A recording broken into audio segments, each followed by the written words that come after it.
The blinding pulse doesn't fade like light, it burns, like liquid fire filling Elara's skull. The corridor, the masks, the countdown, all vanish. She's somewhere else. Standing, but not in her own body. She looks down and sees her hands wrapped in living starlight, fingertips trailing fragments of constellations. Her voice echoes with power she never remembered owning, a voice that commands armies. A vast throne hall stretches beneath a sky of swirling galaxies. The floor reflects stars like black water, and pillars of crystallized nebulae rise to the clouds.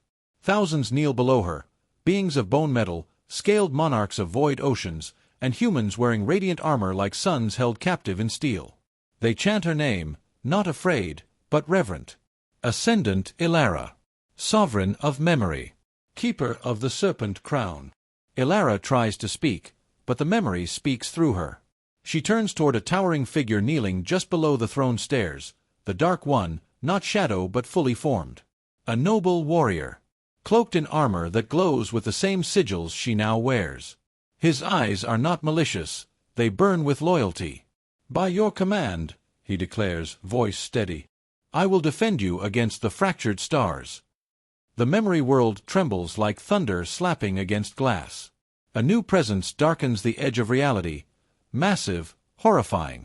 Something rises through the void above the hall. Not a serpent, not a creature.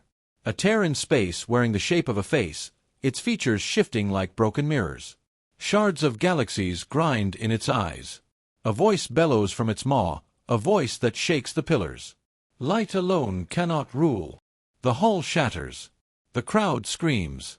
A hole rips open in the throne room, dragging everything into its abyss. Elara feels herself falling back through the memory, pulled out violently. And then she slams back into her own body. She's lying on cold metal again. Smoke. Fire. Alarms. The countdown screams. 49. 48. Elara gasps for air, clutching her chest. Her heartbeat pulses bright gold beneath her skin. She sees the end of the corridor again, sees the path to escape, but she also sees something new, swirling ghost light forming on her hands, wrapping her arms like a second skin of burning memory. She finally knows the truth. The Dark One wasn't born to destroy her. He was born to destroy what would destroy her.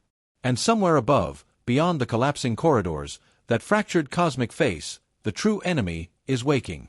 The floor shakes violently. The metal beneath her splits open. Below her feet, molten energy rises again, but this time her body reacts before her mind catches up. Golden light erupts from her palms, lifting her clear of the blast. She floats. Her power is responding. A voice whispers from the walls, from the very station itself, no longer fearful, obedient. "Ascendant, command us." Elara looks down at her glowing fingers, trembling, terrified and awed. Her power isn't returning. It's evolving. A roar shakes the corridor, half shadow, half broken stars. The real war begins now. The blinding pulse doesn't fade like light, it burns, like liquid fire filling Elara's skull. The corridor, the masks, the countdown, all vanish. She's somewhere else. Standing, but not in her own body. She looks down and sees her hands wrapped in living starlight, fingertips trailing fragments of constellations. Her voice echoes with power she never remembered owning, a voice that commands armies. A vast throne hall stretches beneath a sky of swirling galaxies. The floor reflects stars like black water, and pillars of crystallized nebulae rise to the clouds. Thousands kneel below her, beings of bone metal, scaled monarchs of void oceans, and humans wearing radiant armor like suns held captive in steel. They chant her name, not afraid, but reverent. Ascendant Elara. Sovereign of memory. Keeper of the serpent crown. Elara tries to speak, but the memory speaks through her. She turns toward a towering figure kneeling just below the throne stairs, the Dark One, not shadow but fully formed. A noble warrior. Cloaked in armor that glows with the same sigils she now wears. His eyes are not malicious, they burn with loyalty. "By your command," he declares, voice steady, "I will defend you against the fractured stars." The memory world trembles like thunder slapping against glass. A new presence darkens the edge of reality, massive, horrifying.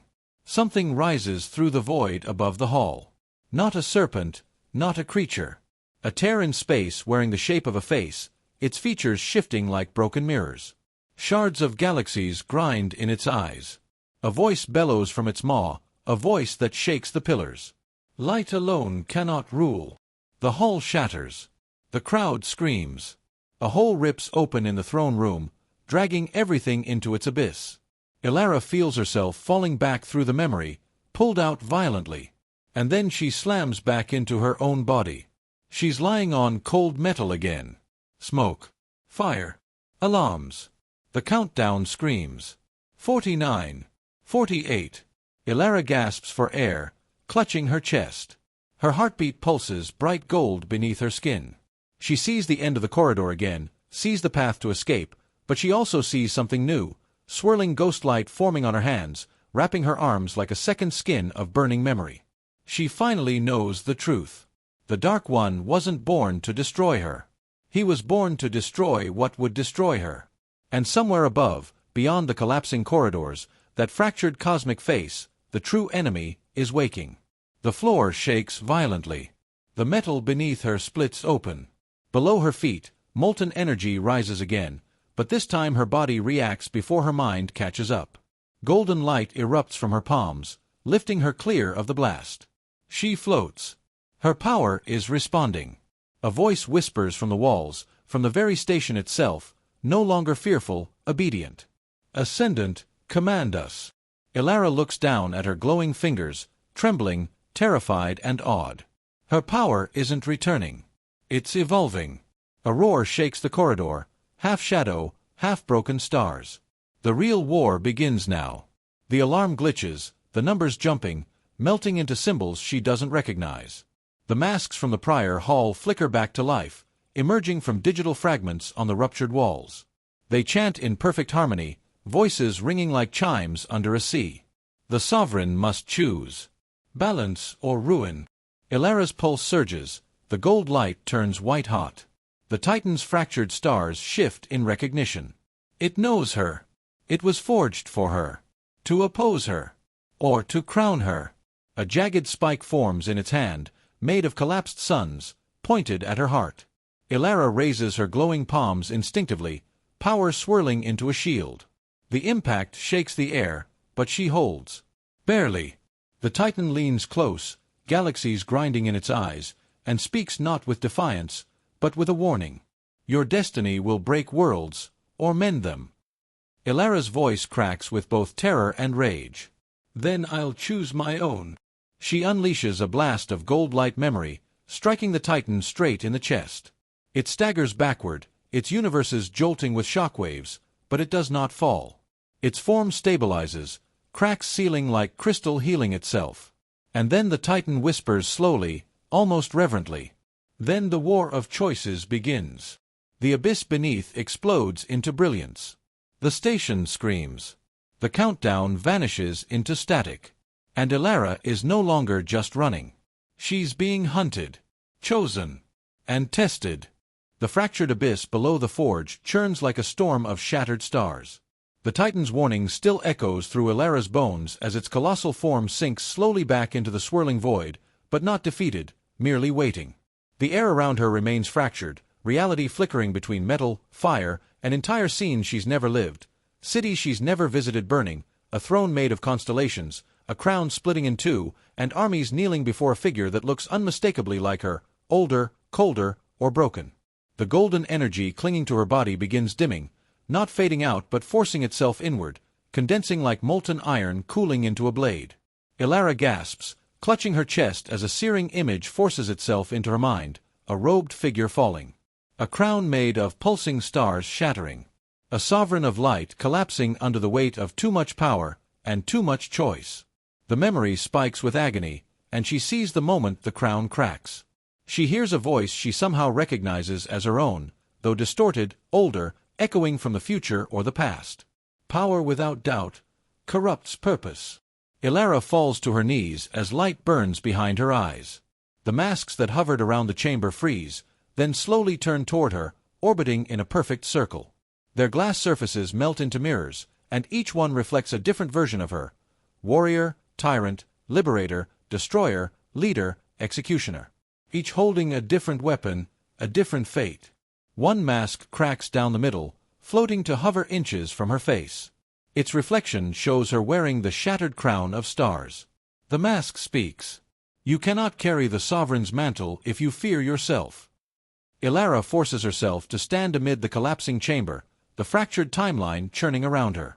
The floor reassembles beneath her feet like liquid metal refining itself into shapes her mind chooses subconsciously.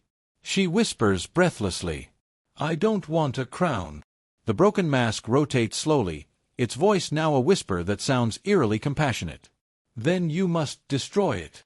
A blinding crack of light rips through the room, and a single object rises from the molten core. A crown of living star metal, pulsing like a heartbeat. Elara feels its pull, the same haunting connection that bound her to the Titan. This was the first sovereign's burden. The choice that broke them. The forge's alarms return, but not as numbers now, just a countdown in a voice that sounds like metal grinding against time. Judgment commences. Dozens of mechanized sentinels erupt from the walls, their bodies forged from the same star metal as the crown, eyes glowing with red surgical precision. The trial is no longer about memory. It's about worthiness. The crown begins floating toward her, hunger in its light. The sentinels take aim. Elara clenches her fists, golden energy roaring back to life around her. She isn't just fighting for survival anymore. She's fighting to decide what kind of sovereign she might become, if she becomes one at all. The star metal crown hovers in front of Elara like a living threat, its surface rippling with constellations that form and die within seconds. The mechanized sentinels surrounding her remain motionless, waiting, scanning, as if her decision is part of their programming. The entire forge has gone silent, the air heavy and metallic, thick with anticipation.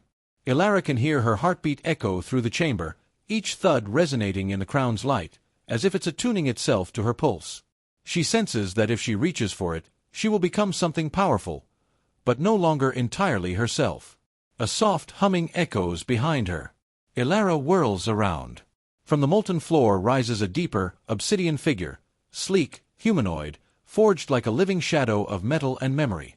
Its face is smooth, with no eyes, no mouth, no features, only a faint pulse at its core like dying embers. It speaks without words, its voice transmitting directly into her mind. Sovereignty is not granted. It is taken by those who dare bear consequence. The sentinels step forward in unison, weapons transforming from blades to particle rifles to plasma hammers, shifting like liquid tools of execution. Elara feels the instinct to fight, but something halts her, her golden aura flickering again, gathering tighter to her skin like armor ready to harden. The obsidian guardian gestures toward the crown. "Take it," it whispers mentally. "Command us." The crown's heartbeat grows louder, and she can feel the throne room from her vision, the broken sovereign, the roar of their collapse. Her future and the past merging like molten metal. She clenches her jaw and takes a step forward, then stops. "What if I don't want your obedience?" she demands. The sentinels freeze mid-motion, confused by the anomaly. The crown dims ever so slightly. The obsidian guardian tilts its expressionless head as if studying a paradox. Sovereigns do not serve fear. But neither do they flee power. Elara realizes this trial isn't about fighting the sentinels. It's about defining the kind of ruler she could become. With a burst of clarity, she raises her hand, not to take the crown, but to push it away. Her golden energy surges, forming a barrier that repels the star metal artifact like a force of rewriting destiny. "I will choose how I lead," she declares, voice shaking but strong. "Not what you force me to become." The room erupts into chaos. The sentinels' eyes flare red. A rejected command means rebellion. They launch all at once, blade screeching, cannon sparking, plasma roaring. The crown careens wildly, its orbit turning violent. The obsidian guardian steps between Elara and destruction, its body forming massive arm shields of molten shadow. "Then fight," it roars mentally. "Not to claim power, but to prove you deserve it." Elara ignites like a golden sun, her energy no longer desperate or unstable, focused, sharp as a spear, burning brighter than the forge's molten core. She charges into the storm of metal and plasma, not to conquer, but to earn her own fate. And as the first sentinel shatters beneath her strike, the crown watches, waiting, calculating, perhaps, respecting. The molten floor trembles as Elara's strike shatters the first sentinel, liquid sparks spraying like molten stars across the chamber. The air explodes with metallic shrieks as the remaining machines adapt instantly, shifting into new forms like evolving predators. Limbs split into rotating saw blades, arm cannons condense into railguns charged with condensed gravity, and steel wings unfold razor-sharp feathers that hum like swarming locusts. They evolve based on her attacks. Learning. Outgrowing her. Elara skids backward as a massive sentinel launches, spear first, its weapon glowing with stored solar energy. She braces, golden light swirling into an impenetrable shield. But the instant her energy forms, the sentinel switches tactics, its spear collapsing into a magnetic claw that clamps down, crushing her shield into shards of light. The golden armor cracks across her arms, its energy flickering violently. She grits her teeth. She can't win by overpowering them. The obsidian guardian booms telepathically. Conquest is not destruction. It is understanding. A plasma storm ignites as smaller sentinels swarm, forming coordinated attack spirals. Instead of fighting back, Elara dives between them, tracing their movement patterns, watching how they reform, shifting into more efficient shapes each second. Her pulse syncs with the forge, golden brightness sharpening into something cold and precise. She doesn't strike. She anticipates. Every blow she dodges, every shift she reads, her aura refines itself. Her light condenses, no longer bursting uncontrollably, but forming a sharp, fluid focus like liquid steel. She whispers under her breath, "You learn from me, so I'll learn you." The next assault comes with kill force momentum. Instead of resisting, she twists her light into a mirror, absorbing and redirecting the sentinel's own energy back through its joints. The machine freezes mid-attack, its borrowed strength turned against it. Then, with a faint golden spark, crack, the giant collapses, dismantled by its own power. The swarm pauses. They re-evaluate. For the first time, they hesitate. Elara stands tall, aura now sleek and radiant as a controlled star. The obsidian guardian watches her, its featureless face glowing faintly at the core. "Now speak your conquest." Elara steps forward, breath steady, voice unwavering. "I don't conquer to command obedience. I conquer to remove fear." The sentinels kneel instantly, their weapons dissolving into harmless filament threads, retracting into their bodies like pacified beasts. The crown stops spinning. Its stars dim into stillness, as though the galaxy inside it is listening. The forge itself changes, walls shifting like colossal gears, opening a new path glowing with celestial fire. A deep rumble echoes like the breathing of a cosmic titan awakening beneath her feet. Beyond the doorway emerges a vast ascending platform, etched with constellations. At the very top stands a throne, not of metal, but of liquid light, constantly forming shape yet never settling. Waiting for someone worthy to define it. The obsidian guardian kneels. "You have passed conquest, but the sovereign must still survive ascension." The platform begins to rise. Elara stares at the throne. She does not fear it, but she also does not reach for it. "I will survive it," she says. "Not as a ruler, but as myself." The throne flares. The forge roars. And ascension begins. The platform climbs through spiraling columns of astral fire, rising into a chamber so vast it feels like the inside of the universe itself. Rivers of molten constellations flow like liquid galaxies below, casting glimmering reflections across towering pillars etched with star language older than memory. Each rune pulses with the heartbeat of ancient civilizations, lost, ascended, forgotten. Elara stands at the center, her golden aura no longer wild but forged into calm precision. The obsidian guardian remains below, watching silently as the platform carries her upward. She isn't being lifted to power. She's being lifted to judgment. As the chamber opens, the throne of liquid light forms its shape again, no longer fluid chaos, but something more defined. It is sharpening, sculpting itself, to match her. Her breath catches. It is becoming human, shaped like her, waiting to be completed. She steps forward, but the moment her foot touches the final ring of the platform, the throne speaks. Not with a voice, but with a flood of memories. Not hers. Other sovereigns. Thousands. Millions. All who ever took the throne before her. Their triumphs, their bloodshed, their tyrannies, their sacrifices, every choice they made as rulers of worlds. Some brought peace. Some ruled with terror. Some loved their people. Some annihilated entire species for what they believed was balance. The rush of legacies slams into her mind. She sees stars burned to ash to stop invasion. She sees rulers destroyed by their own compassion. She sees civilizations evolve beyond conflict under gentle guidance. She sees the sovereign who nearly wiped life from the galaxy out of fear of losing power. She sees the one who gave away the throne to save a single child. They are all possibilities. They are all truths of leadership. And if she ascends, she becomes one of them. Elara staggers, collapsing to a knee, clutching her skull as thousands of lives scream inside her. The golden light around her sputters, fighting against the storm of memories. Her heart races. She feels herself being rewritten. The throne demands a choice. Who will you become? The question burns through her brain like white fire. Elara presses her palm to the cold star metal beneath her, gasping, "I choose my own path." The memories push harder, trying to smother her with destinies she did not choose. She sees her potential future, both glorious and monstrous. She sees the universe kneeling. She sees it burning. She sees herself crowned, alone among stars, immortal and without love. She sees her mother's voice fading. She sees Aiden screaming her name from beyond the veil. She sees herself forgetting them to become eternal. The throne tempts her. A universe under peaceful order. A cosmos free of suffering. Harmony, if she gives up her humanity. The liquid crown rises from the throne, slow, elegant, breathtaking, forming a galactic halo of stars and nebulae. It floats toward her, ready to settle upon her head. Elara stands, trembling, eyes blazing gold and tears streaming. "I will rule nothing." The crown stops mid-air. "I will protect." The chamber cracks with thunder. "And I will keep my humanity." The crown trembles, its light fracturing into a million star shards.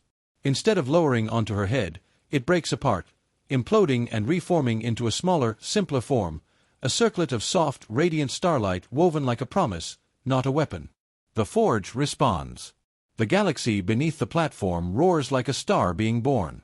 The throne shifts, no longer a seat of domination, but a foundation of light forming beneath her feet, lifting her gently, not forcing her down. The chamber whispers. "A sovereign who will not sit." Elara rises into the air, hovering as the circlet settles on her brow, burning like a sunrise. Her aura explodes outward, but instead of blinding power, it brings warmth. It brings life. She has passed the first phase of Ascension. But the Forge's voice echoes through the chamber. "Now, protect what you are." A fracture splits the end of the chamber. Darkness floods in, cold, ancient, hungry. The Serpent. The Void Sovereign. The forgotten mistake of the Forge. "You are not the only one ascending."